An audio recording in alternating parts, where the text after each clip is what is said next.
Assalamu alaikum wa barakatuh. I have told that if we follow Islam, we can build a moral society. You see, we have 54 Islamic countries. Even we have 95% Muslims over there. They follow Islam only. Why we can't build moral society in those countries? Like Pakistan, Afghanistan, they have a civil war between the Shias and Sunni Muslims. Why we can't build moral society over there, even though they have follow Islam? We have 95 Muslims over there. That is, you have told that if we follow Islam... No, you mean to say that Afghanistan, Pakistan, these countries are following Islam, but there's still civil wars and fighting amongst Muslims like Shia and Sunni? Why you are asking? We can't build moral society over there, even though we have 90%, 95 Muslims over there? First of all, Pakistan is not following Islam. Are you joking? I'm saying not Pakistan, we have 90% Muslim. Muslim means follow Islam. But Muslim, what Muslim? What Muslim?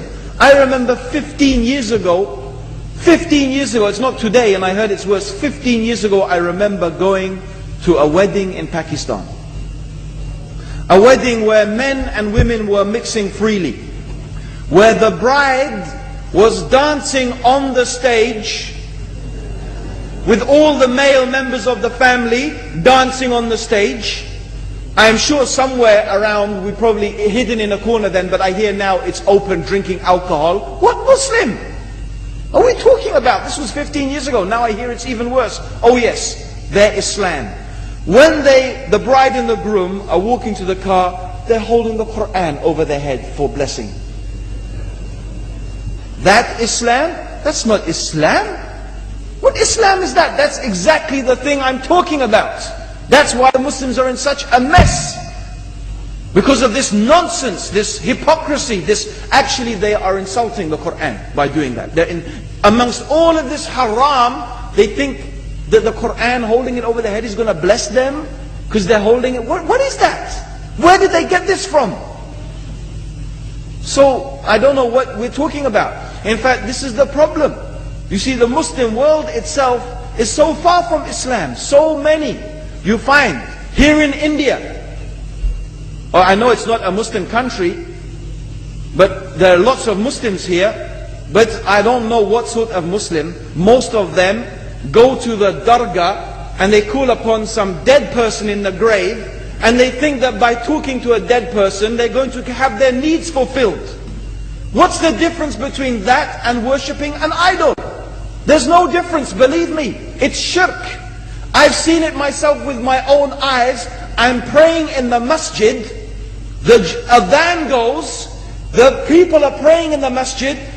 And the people in the dargah are not coming to the mosque to pray. They're still going around the dargah and making all their whatever the things they do. What's that? That's not Islam. You go to many countries. You find Pakistan, you want to see Islam in Pakistan. You know, in England, in every street corner we have a pub. You know what's a pub? You know what's a pub? Like a bar, you know, a place where you sit and drink alcohol. Yeah? Yes? In Pakistan, believe me, they have something worse than that. Yes, worse. On every street they have a picture of a palm.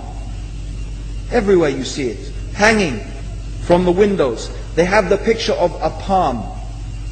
What's that advertising? Something worse than drinking alcohol. An invitation to disbelieve in Allah. That they're going to read your hand and tell your fortune. Shirk.